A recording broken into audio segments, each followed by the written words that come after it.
آج کا پہلا سوال ہے کہ رمضان المبارک 1442 ہجری کا آخری عشرہ شروع ہو چکا ہے۔ اس عشرے کی طاق راتوں میں اکثر مساجد میں صلاۃ و تسبیح کا اہتمام ہوتا ہے، بلکہ اس کی باقاعدہ جماعت بھی کروائی جاتی ہے۔ قرآن و سنت کی روشنی میں کیا ایسی کسی نماز کا تصور موجود ہے؟ اگر ہاں تو ایک نفلی نماز کی جماعت کہاں تک درست ہے؟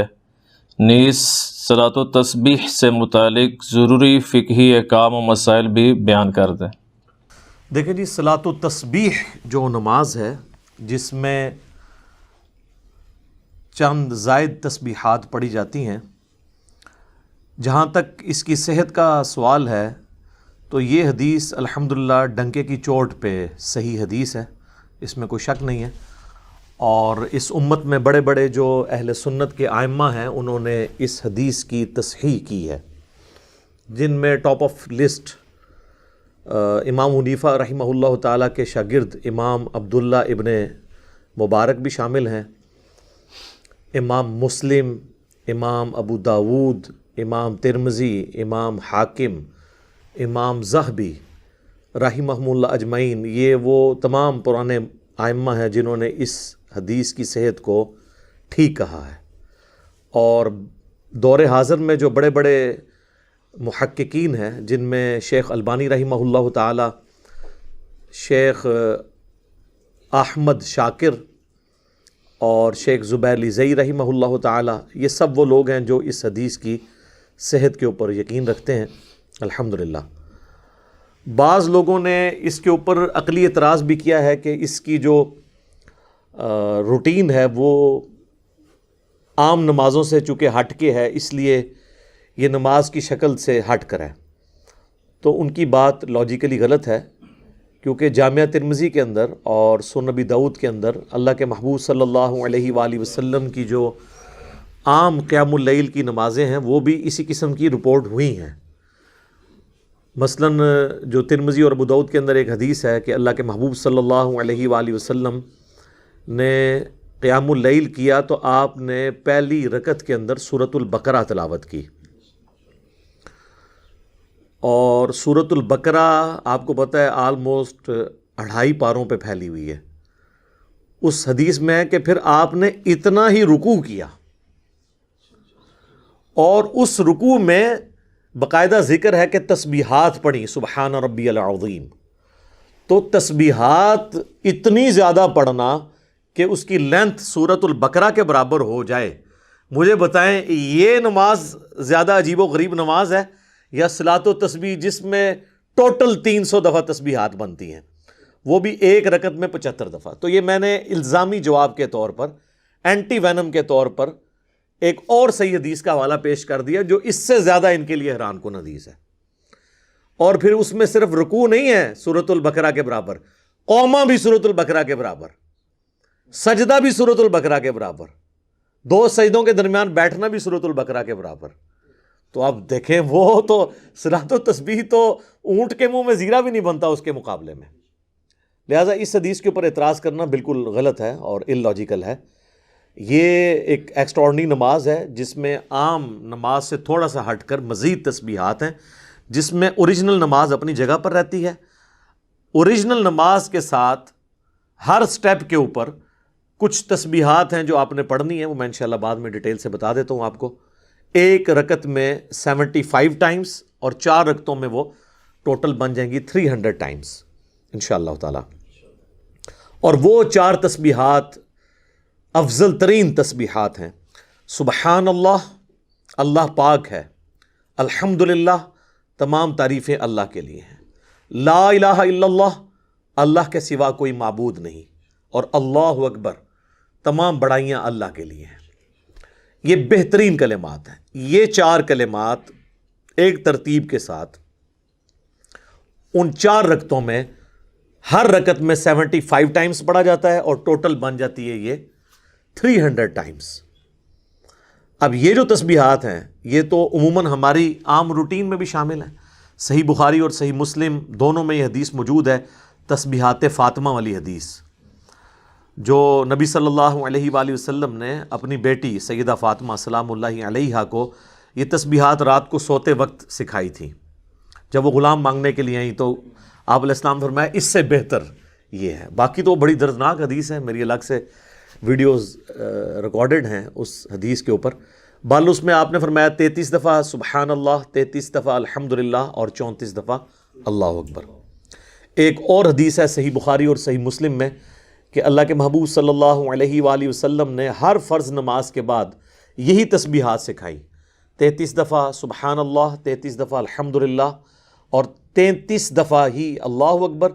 یہ ہو گئے 99 اور 100 کا عدد پورا کرنے کے لیے لا الہ الا اللہ وحدہ لا شریک لہ لہ الملک ولہ الحمد وہو علی کل شیء قدیر. اور آپ صلی اللہ علیہ وآلہ وسلم نے فرمایا کہ جو شخص یہ پڑھ لے گا اس کے گناہ اگر سمندر کی جھاگ کے برابر بھی ہوئے تو اللہ تعالیٰ معاف کر دے گا. اور ایک اور حدیث میں الفاظ ہیں اسی صحیح مسلم کی حدیث کے اندر کہ یہ کلمات پڑھنے والا نماز کے بعد کبھی بھی محروم نہیں رہتا. یہ اتنے بہترین کلمات ہیں. اس کے علاوہ بھی کئی ایک احادیث ہیں. سنن نسائی میں حدیث ہے کہ آپ علیہ السلام نے ہر نماز کے بعد 25 مرتبہ تعلیم فرمائے 4 کلمات.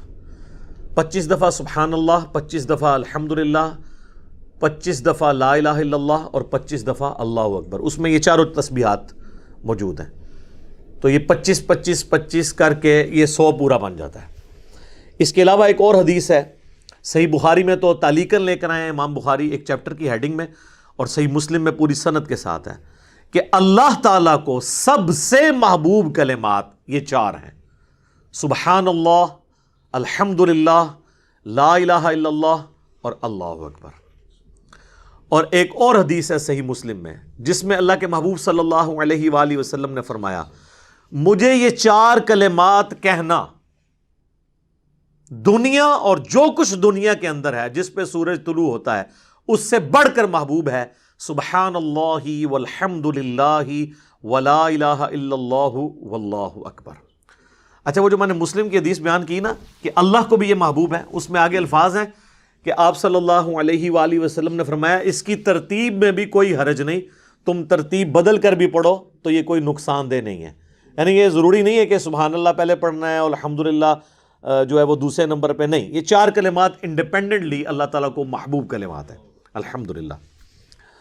تو اس قسم کی کئی ایک احادیث ہیں. اور اس میں ایک بڑی رکت انگیز حدیث ہے جو میں نے اکثر بیان کی ہے، جامعہ ترمذی میں بھی وہ موجود ہے لیکن اس کی سند کمزور ہے.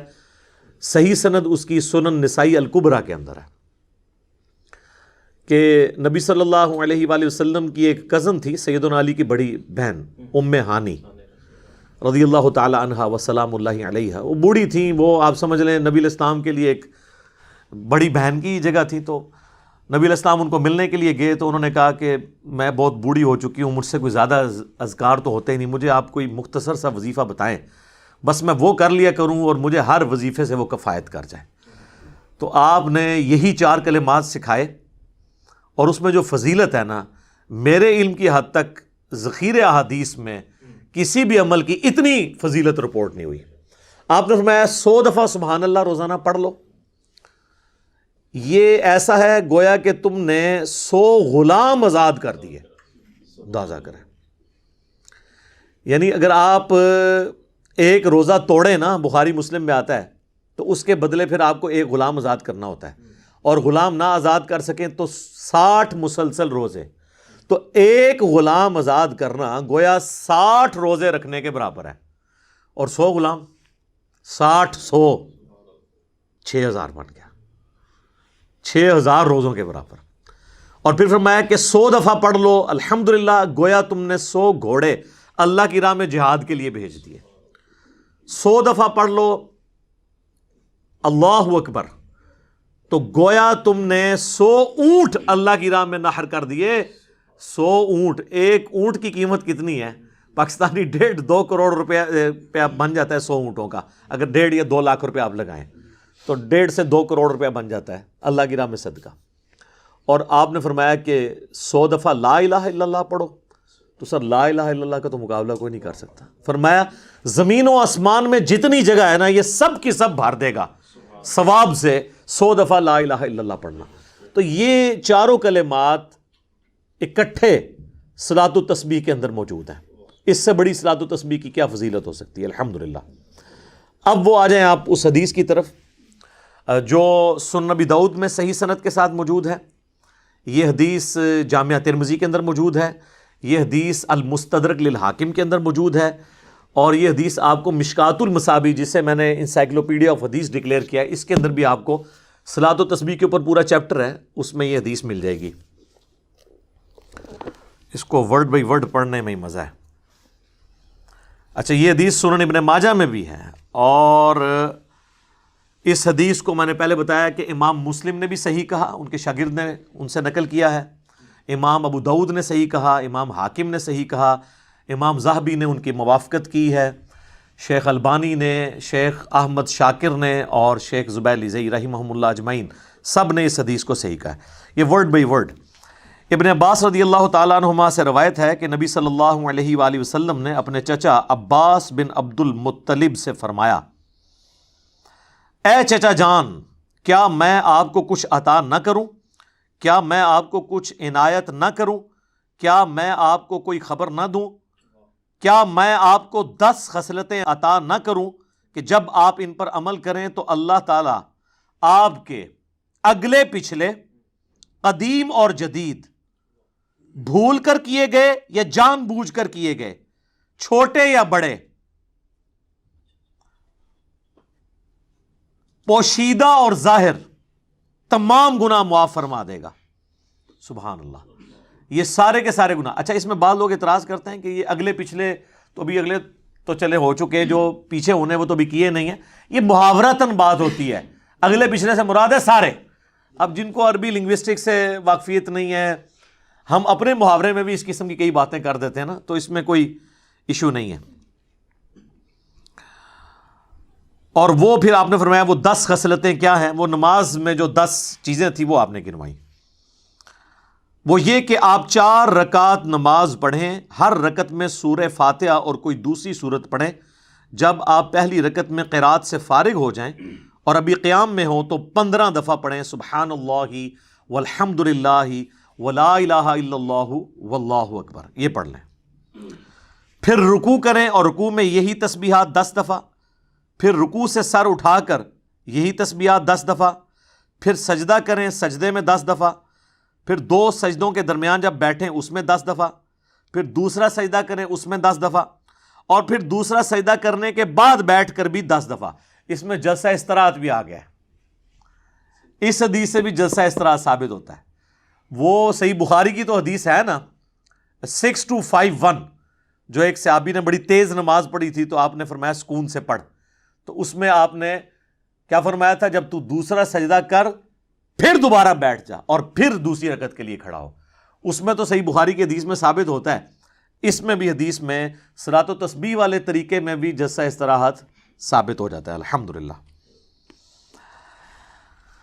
اور اسی طرح ہر رکعت میں 75 مرتبہ آپ یہ عمل 4 رکعتوں میں دہرائیں. اگر آپ ہر روز اسے نہ پڑھ سکیں تو کم از کم ہفتے میں 1 دفعہ پڑھ لیں. ویسے یہاں لفظ ہے ہر جمعے کو، لیکن عرب کے محاورے میں جب بولا جاتا ہے نا ہر جمعہ تو اس سے مراد ویک ہوتا ہے. جس طرح ہم ہفتے کے لیے سیچرڈے کا لفظ بھی استعمال کرتے ہیں اور ویک کے لیے بھی ہم اس کو ہفتہ ہی کہتے ہیں. اگر ہر ہفتے نہ پڑھ سکو تو پھر آپ مہینے میں 1 دفعہ پڑھ لیں. اگر ہر مہینے نہ پڑھ سکیں تو سال میں 1 دفعہ. سال میں بھی نہ پڑھ سکیں تو زندگی میں کم از کم 1 بار اس نماز کو ضرور پڑھ لینا. کتنی بڑی، یعنی نبی الاسلام نے کس حد تک اس کی ترغیب دلائی ہے. اچھا، اب اس کو ذرا سمجھ لیں. یہ جو نماز میں اوریجنل جو نماز ہے وہ اپنی جگہ رہے گی، بیچ میں تسبیحات ایڈ ہوں گی ہر رکعت میں 75 دفعہ. اور اس کا طریقہ آپ علیہ السلام نے کیا فرمایا کہ نماز جب شروع کی پہلی رکعت ثنا پڑھی، سورۃ الفاتحہ پڑھی، اس کے بعد سورت کے بعد 15 دفعہ پڑھنا ہے. بس یہ ایک جگہ ہے جہاں پر آپ نے 15 دفعہ یہ تسبیحات پڑھنی ہے سبحان اللہ والحمد للہ ولا الہ الا اللہ واللہ اکبر. باقی جتنے سٹیپ آئیں گے نا پوری رکعت کے اندر وہاں 10 دفعہ ہے. تو ظاہر ہے کہ 6 مزید سٹیپ آئیں گے.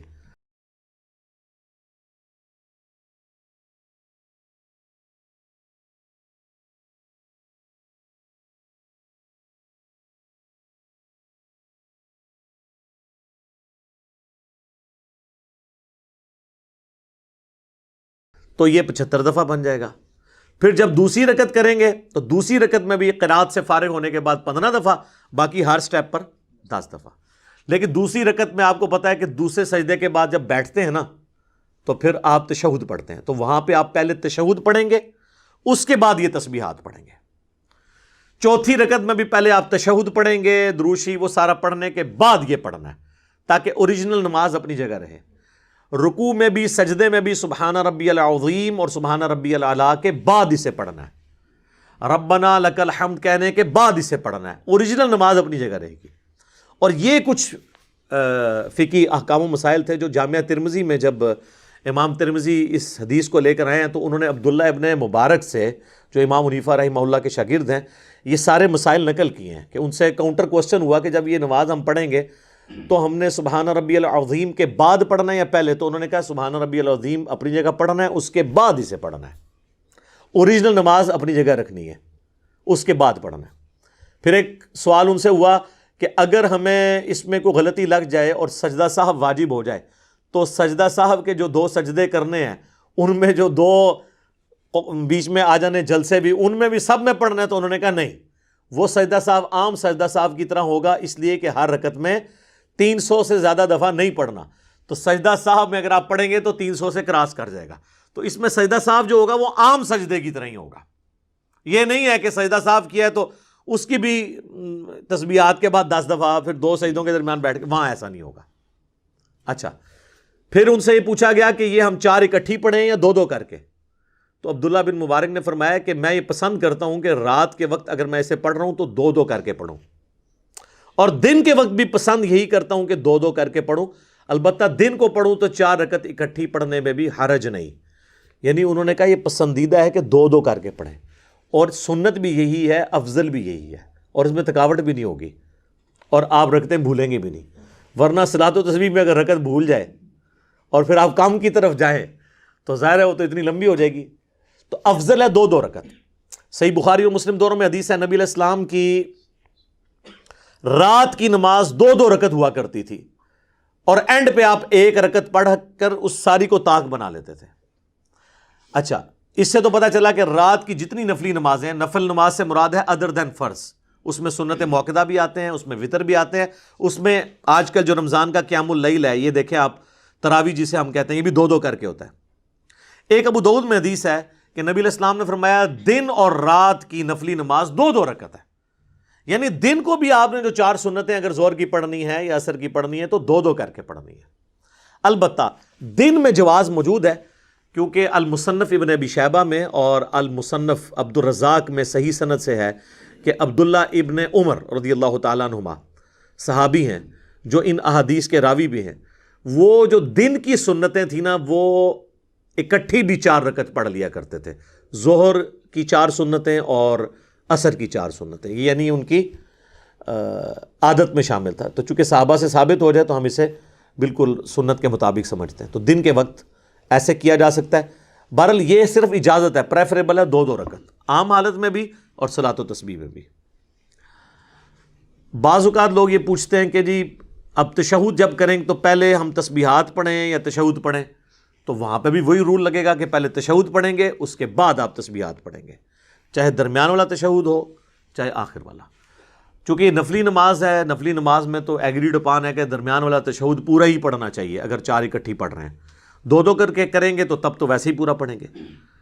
بہرحال اس میں بھی جواز موجود ہے کہ آپ عبدہ و رسولہ کے بعد کھڑے ہو سکتے ہیں، یا کم از کم درود شریف اتنا پڑھ لیں، اللہم صلی علی محمد وعلی آل محمد، تو یہ بھی درست ہے درمیان والے تشہد کے اندر.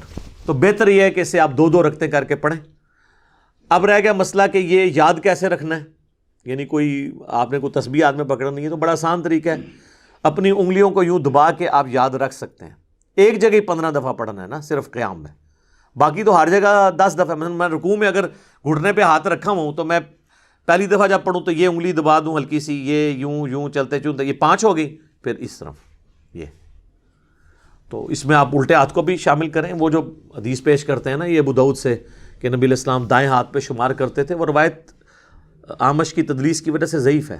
صحیح سند سے جو روایت ہے وہ جامع ترمذی اور ابو داؤد دونوں میں موجود ہے کہ نبی صلی اللہ علیہ وآلہ وسلم نے فرمایا کہ انگلیوں پر شمار کرو، تمہاری انگلیاں قیامت والے دن اس ذکر کی گواہی دیں گی. تو چاہے وہ دایاں ہاتھ ہو بایاں ہو، آپ دونوں پہ شمار کریں، دونوں کی انگلیاں گواہی دیں، اس سے تو بڑی چیز ہی کوئی نہیں ہے.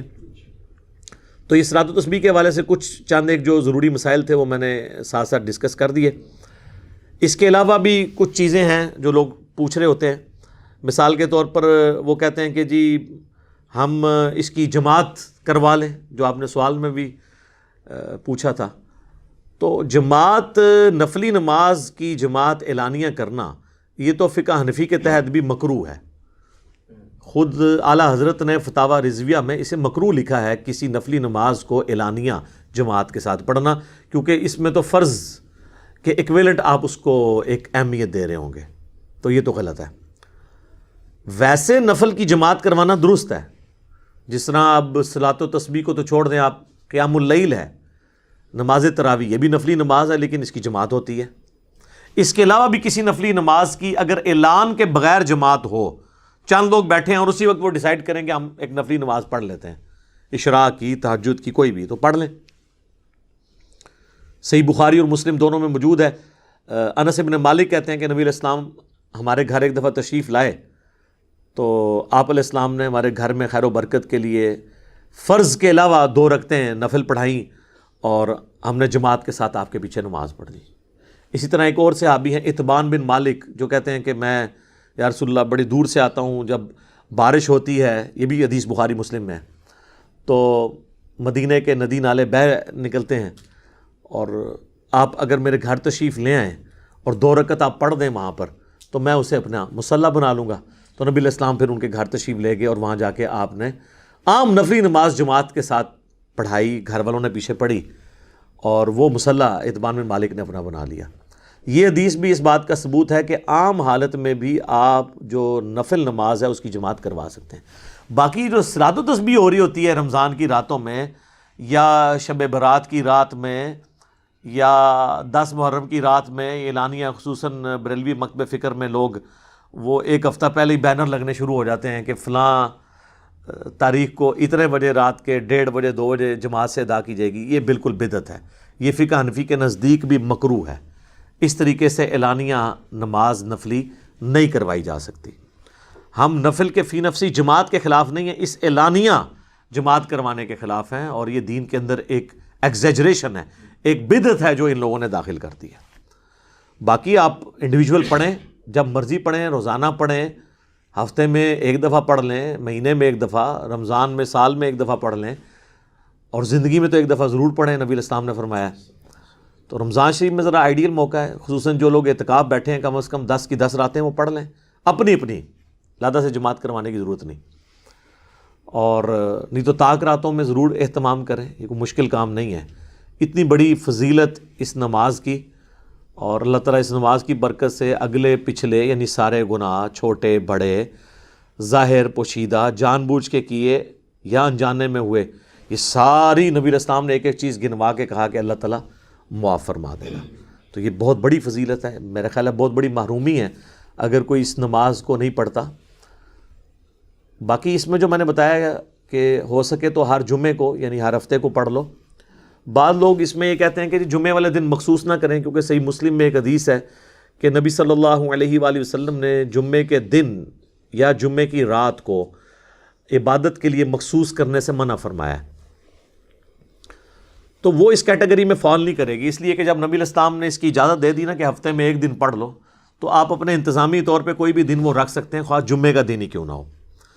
اگر آپ اس کو اس طرح کہیں گے تو پھر تو کئی ایک وظائف ہیں جو ہے ہی جمعے کے ہیں، جس طرح المستدرک للحاکم میں صحیح سند سے حدیث ہے، جو جمعے والے دن سورۃ الکہف پڑھ لے تو اگلے جمعے تک کے لیے اللہ تعالیٰ اس کے لیے ایک نور مقرر کر دے گا.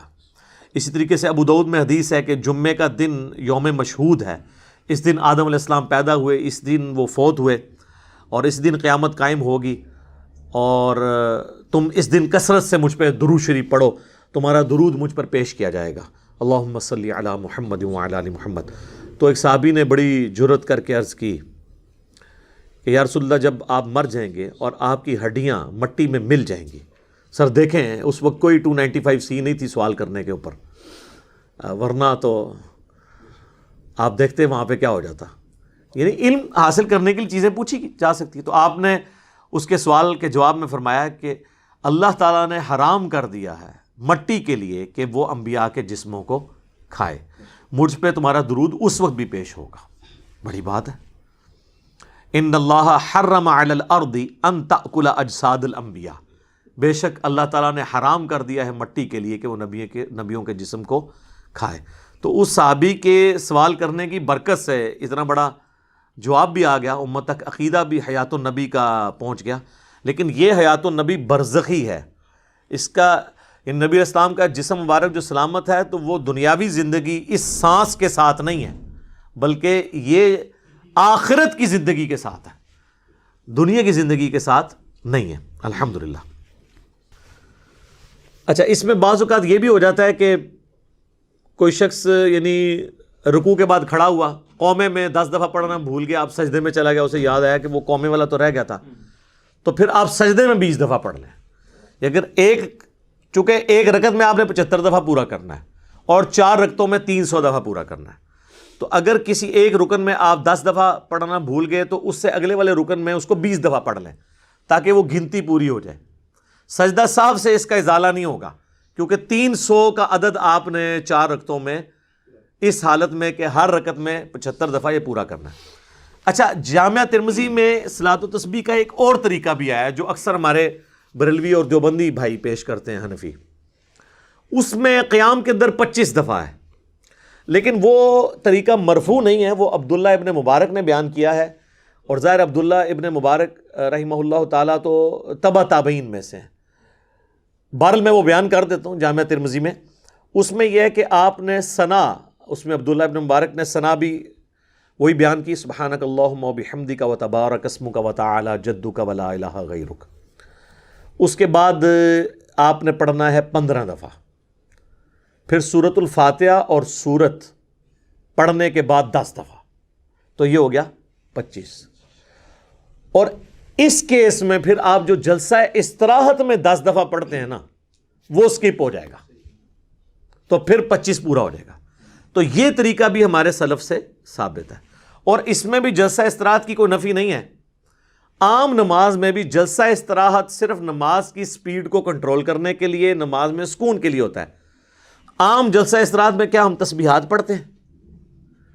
جلسہ استراحت ایک واحد رکن ہے نماز کا جس میں کچھ بھی نہیں پڑھا جاتا، صرف آپ 2 سجدے کرنے کے بعد بیٹھتے ہیں اور پھر آپ کھڑے ہوتے ہیں، اس میں پڑھتے کچھ نہیں ہے۔ عام نمازوں میں ہم کچھ نہیں پڑھتے نا، تو اگر صلاۃ و تسبیح میں جلسہ استراحت میں آپ کچھ نہ پڑھیں، جس طرح کہ عبداللہ ابن مبارک نے ایک طریقہ یہ بھی بیان کیا ہے کہ جلسہ استراحت کو ان اٹینڈڈ ہی رکھیں جس طرح عام نماز میں رکھا جاتا ہے،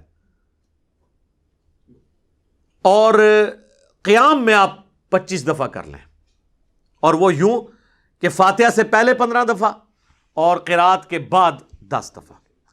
لیکن ہم اس طریقے کو اس لیے پریفر نہیں کرتے کہ یہ طریقہ تبع تابعی سے ثابت ہے، اور جب نبی علیہ السلام کی مرفوع حدیث سنن نبی داؤد میں موجود ہے، اس میں تو واضح ہے کہ جب سے فارغ ہو تو 15 دفعہ پڑھو، اور اس کے بعد پھر رکوع میں 10 دفعہ، رکوع سے سر اٹھا کے 10 دفعہ، پھر سجدے میں 10 دفعہ، 2 سجدوں کے درمیان 10 دفعہ، دوسرے سجدے میں 10 دفعہ، پھر دوسرے سجدے کے بعد بیٹھ کر 10 دفعہ، اور پھر کھڑا ہونا ہے۔ تو چونکہ نبی علیہ السلام نے جلسہ استراحت میں خود تعلیم فرما دیا ہے، تو اس لیے وہی طریقہ مرفوع حدیث والا بہتر ہے۔ لیکن یہ طریقہ عموماً حنفی حضرات بتاتے نہیں ہیں، ویسے تو کہتے ہیں صلاۃ و تسبیح کی حدیث ابو داؤد میں ہے، کیونکہ وہ جلسہ استراحت کے دشمن ہیں، تو وہ تو ان کی موت ہے۔ لوگ پوچھ لیں گے جی اس میں تو جلسہ استراحت موجود ہے، اور آپ تو کہتے ہیں ڈائریکٹ پنجوں کے بال کھڑے ہونا ہے۔ وہ روایت ضعیف پیش کرتے ہیں جامعہ ترمذی سے، بخاری میں جلسہ استراحت موجود ہے، اور حکمن ہے۔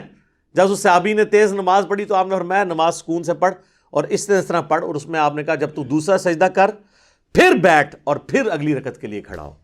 اور یہ حکمیہ حدیث صحیح بخاری میں 6251 نمبر حدیث موجود ہے جس میں جلسہ استراحت کا ثبوت ہے۔ اچھا، اس میں ایک اور مزے کی بات آپ کو بتاؤں کہ جو فضائل اعمال ہے جو ہمارے تبلیغی جماعت والے بھائی پڑھتے ہیں، اس میں اگر آپ فضائل ذکر والے چیپٹر میں چلے جائیں نا تو وہاں پر بھی آپ کو صلاۃ و تسبیح کا طریقہ سنن ابی داؤد کی جو حدیث ہے اس کے مطابق ملے گا، اور اس میں جلسہ استراحت بھی موجود ہے، یعنی دوسری رکعت میں بیٹھ کے اٹھنا۔ یہ وہ طریقہ ہے جس کی مخالفت حنفی کرتے تھے، اور حنفیوں کی اپنی وہ کتاب جس کے بارے میں مولانا تقی عثمانی صاحب بھی کہتے ہیں حافظہ اللہ تعالی کہ دنیا میں قرآن کے بعد سب سے زیادہ پڑھی جانے والی کتاب ہے، تو اس کے اندر بھی صلاۃ و تسبیح کا طریقہ جلسہ استراحت والا لکھا ہے۔ تو جلسہ استراحت کاش یہ عام نمازوں میں بھی شروع کر دیں تاکہ اس سنت سے بھی ان کی محرومی نہ ہو۔ تو یہ بہت بڑا ثبوت ہے، یہ اب نکال ہی نہ دیں اس کے بعد فضائل مال سے، ڈر لگتا ہے، لیکن انشاءاللہ ہم اس کا JPG بھی اس میں ایڈ کر دیں گے تاکہ اگر کبھی انہوں نے نکالا بھی تو وہ ہماری ویڈیو انشاءاللہ قیامت تک کے لیے ایک ثبوت ہوگی اس بات کی کہ انہوں نے وہی طریقہ لکھا ہے، اور اس کے نیچے انہوں نے پوری تخریج کی ہوئی ہے کہ یہ حدیث ابو داؤد میں بھی ہے، یہ ترمذی میں بھی ہے، ابن ماجہ میں بھی ہے، اور حاکم میں بھی ہے، امام حاکم نے صحیح کہا، امام ذہبی نے موافقت کی۔ وہ آپ کو پتہ ہے نا ہر حدیث کے اینڈ پہ کافی زیادہ عربی میں لکھا ہوتا ہے، وہ سارا انہوں نے لکھا ہوا ہے کہ یہ حدیث بالکل ٹھیک ہے، لہٰذا اس کو جھگڑا نہیں بنانا چاہیے۔ آج کل کے کچھ ماڈرن چھوٹے موٹے علماء کرام صلاۃ و تسبیح کی مخالفت کر رہے ہیں، میں نام نہیں لیتا، تو ان بیچاروں کو نہیں پتہ کہ بڑے علماء جو ہیں آپ کے بھی اور ائمہ محدثین جو سب کے مشترکہ ہیں وہ اس حدیث کو صحیح سمجھتے ہیں الحمدللہ۔ بال یہ صلاۃ و تسبیح کی جو نماز ہے نا جی، یہ بعض عرب سکالرز نے صوفیاء سے بغض رکھنے کی وجہ سے، چونکہ صوفیاء کے اندر بہت زیادہ یہ پڑھی جاتی ہے، تو کہا یہ روایت بڑی کمزور ہے اور اس کی تو شکل و صورت ہی عام نمازوں والی نہیں ہے، یہ بہت ہٹ کے ہے، بڑی عجیب و غریب ہے اس میں۔ تو وہ میں نے پھکی دے دی ہے کہ سر ابو داؤد اور ترمذی میں نبی علیہ السلام کی عام قیام اللیل بھی رپورٹ ہوئی ہے جس میں سورۃ البقرہ کے برابر قیام اور رکوع بھی سورۃ البقرہ کے برابر، اور اس میں تسبیحات ہی پڑھی ہیں، کیونکہ صحیح مسلم میں حدیث ہے نبی علیہ السلام نے فرمایا میرے رب نے مجھے رکوع اور سجدے میں قرآن پڑھنے سے منع کیا ہے۔ تو آپ کو یہ بھی بہانہ نہیں لے سکتا کہ وہ جو حضور سورہ بقرہ کے برابر رکوع کرتے تھے تو شاید ادھر اگلی سورت شروع کر دیتے ہوں گے، نہیں، اس میں الفاظ تسبیحات ہی پڑھتے تھے۔ اللہ تعالیٰ نے منع کیا ہے رکوع میں اور سجدوں میں قرآن پڑھنے سے، تو وہ تو بہت بڑی نمازیں موجود ہیں، یہ تو اس کے مقابلے میں بہت چھوٹی نماز ہے۔ اگر آپ اس کو نارمل سپیڈ سے بھی پڑھیں تو 35 سے 40 منٹ میں بندہ پڑھ لیتا ہے، اور جو روٹین سے پڑھنے والے ہیں وہ تو 25 منٹ میں آدھے گھنٹے میں پڑھ لیتے ہیں، کوئی لمبی نماز نہیں ہے۔ جمعے والے دن ویسے اگر اس کی روٹین بنائے تو آسان ہے، کیونکہ بخاری مسلم میں حدیث ہے نا کہ جو جمعے والے دن سب سے پہلے مسجد میں آتا ہے اسے اونٹ نہر کرنے کا ثواب ملتا ہے، جو اس کے بعد آتا ہے اسے گائے قربانی کرنے کا، جو تھوڑا اور لیٹ اسے بھیڑ یا بکری قربان کرنے کا، جو اس سے لیٹ اسے مرغی اللہ کی راہ میں قربان کرنے کا، جو اس سے لیٹ اسے انڈا صدقہ کرنے کا ثواب۔